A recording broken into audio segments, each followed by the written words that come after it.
Do you know people who are extremely inquisitive, curious, and open? Who are perhaps uncritical, gullible, or even superstitious? Do you want to learn how to deal better with this kind of people? Or do you sometimes wish you were more open and motivated to learn yourself? The psychological key to understanding this character trait can reveal itself in the tradition of Jungian psychology, in the archetype of the explorer. We offer to give you this key and also tell you how to recognize the personality archetype of the explorer and its unbalanced manifestation, the schizotypal disorder, and give you some tips on how to deal with this type of person in a more optimal way. At the end of the video, we also tell you how an unbalanced explorer or someone suffering from a schizotypal disorder can bring their personality back into balance. The archetypal explorer and the schizotypal disorder in 10 points.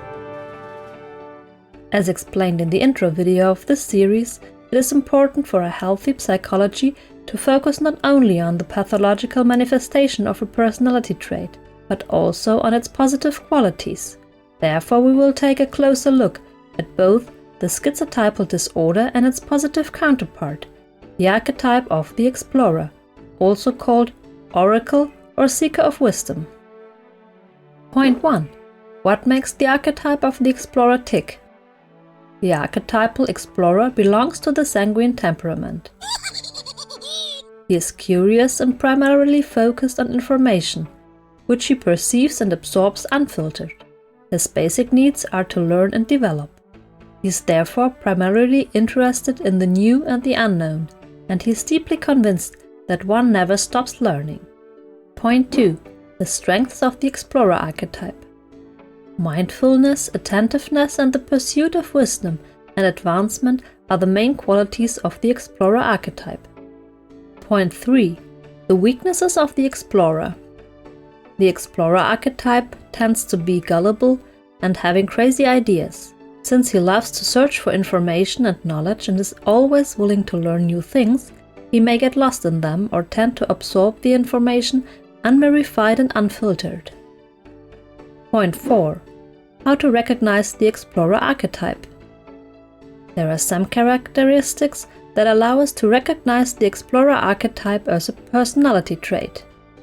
Since the explorer is very curious and tends to lack a critical mind, he or she may develop unconventional to strange ideas or fantasies or believe such ideas to be true. The explorer archetype can be confused with the archetype of the performing artist or charmer, the unbalanced form of the performing artist being the histrionic personality disorder. Examples of famous explorers who were able to develop very innovative ideas are Leonardo da Vinci and Albert Einstein. Point 5.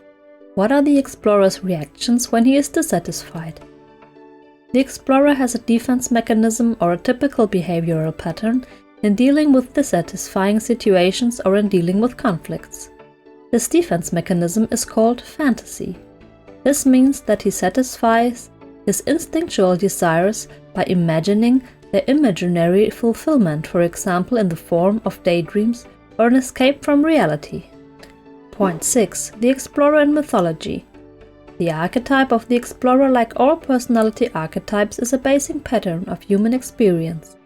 We find the archetypal explorer in many myths and fairy tales. Some examples from the biblical mythology are King Solomon, who wished from God to always be wise, and the prophet Ezekiel, who had many impressive visions. In Egyptian mythology, we find Thoth, the god of scribes and wisdom. In the Norse mythology, Odin is the equivalent of the explorer who sacrifices an eye to always receive wisdom. In modern myth, we also find the explorer archetype. In Harry Potter, Luna Lovegood corresponds to this archetype. In Game of Thrones, the young Bran Stark embodies the archetype of the explorer. I know a story about a crow. I hate your stories. I know a story about a boy who hated stories. I could tell you about Sir Duncan the Tall. Those were always your favourites. Those weren't my favourites.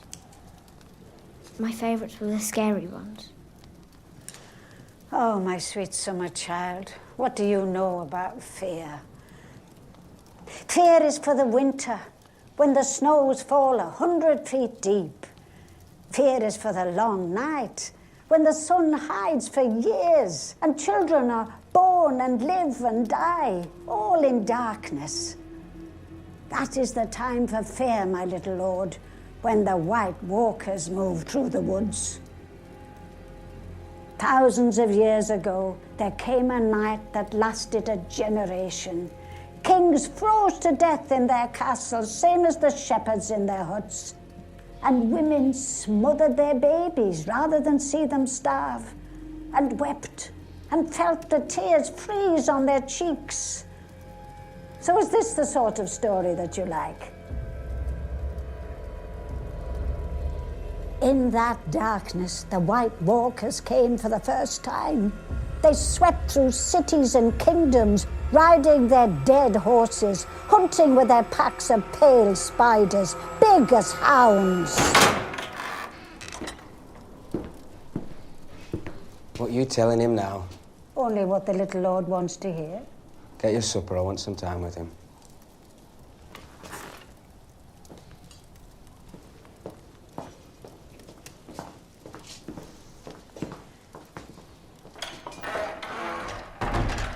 One time she told me, the sky is blue because we live inside the eye of a blue-eyed giant named Macumba.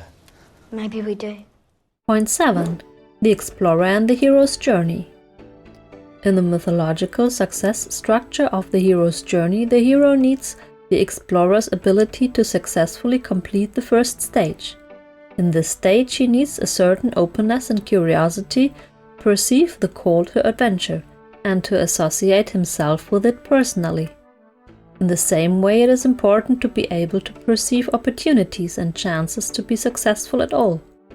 By the way, you can find out more about this stage of the hero's journey in our video series about the hero's journey, link in the description. Point 8. How can you recognize a schizotypal disorder? If you can recognize the personality archetype of the explorer in a person, it will certainly be easy for you to recognize his pathological manifestation. Their personality traits are even more pronounced and can often turn out correspondingly negative. The ICD-10 describes the characteristics of a schizotypal disorder under the classification F21. For diagnosis, at least 4 of the following 9 characteristics must apply over a period of at least 2 years. Point 1. Inappropriate or constricted affect, the individual appears cold and aloof. Point 2. Strange, eccentric and peculiar behavior and appearance. Point 3. Poor rapport with others and a tendency to withdraw socially. Point 4. Odd beliefs or magical thinking, influencing behavior and inconsistent with subcultural norms. Point 5. Suspiciousness or paranoid ideas. Point 6. Obsessive ruminations without inner resistance, often with dysmorphic, sexual or aggressive content. Point 7. Unusual perceptual experiences including somatosensory, bodily or other illusions, depersonalization and derealization. Point 8. Vague, circumstantial, metaphorical, over-elaborate or stereotype thinking, manifested by odd speech or in other ways without gross incoherence. Point 9. Occasional, transient, quasi-psychotic episodes with intense illusions, auditory or other hallucinations and delusion-like ideas, usually occurring without external provocation. In addition, schizophrenia should be excluded so that a schizotypal disorder can be diagnosed. The DSM-5 criteria are similar in the main points and will therefore not be explained separately. Maybe we will make a video about personality disorders later, perhaps in an extra channel. Simply subscribe to our channel and when the time comes we will let you know, or subscribe to our newsletter. Please find the link in the description. A person with a schizotypal disorder is one of the typical difficult personalities. If the boss, spouse or life partner, a parent or child, suffers from this personality disorder, it is usually quite challenging for the environment. Therefore, the question arises, How to deal with a balanced or an unbalanced explorer. Point 9. Here are a few initial tips. In order to deal well with an explorer, it is important to understand that he is striving for wisdom, knowledge and information. So you should always give him the opportunity to quench his thirst for knowledge and learn something exciting. To win him over for something, show him the interesting and novel aspect of it. If you want to learn more about how you can better recognize and understand this archetype in yourself and in others, and how you can develop the positive aspects of this personality archetype in you, and how to overcome the negative aspects, and how you can deal optimally with people in whom this archetype is strong and perhaps unbalanced or pathologically developed, whether in therapy, business relationship or in private life, then we look forward to meeting you personally at our seminars on the personality archetypes. To be always up to date, please subscribe to our newsletter. You will find the link in the video description. Point 10. How can someone with a schizotypal disorder bring their personality in balance? If the schizotypal person wants to balance his personality, or if a well-developed explorer wants to expand his skills, or if you are interested in balancing your inner personality archetype of the explorer, it is a good idea to deal with the complementary archetype of the explorer, namely the archetype of the judge, and to develop it within yourself. In contrast to the explorer, the judge does not take in new information unfiltered, but always strives to check the information for truth and validity. To learn more about the archetype of the judge, watch the video about it in our channel. Do you see yourself as an explorer? Do you know people in your environment to whom these personality traits correspond? What do you find particularly difficult in dealing with these people? Which well-known people, real or fictitious ones, with the characteristics of the explorer or those that correspond to a schizotypal disorder do you know? Tell us your answers and ask all your questions in the comments. We will make a video at the end of the series in which we answer your questions. We are looking forward to your comments. If not done already, like and share the video. Subscribe to our channel and activate the bell to be always up to date. Thanks a lot, and see you soon!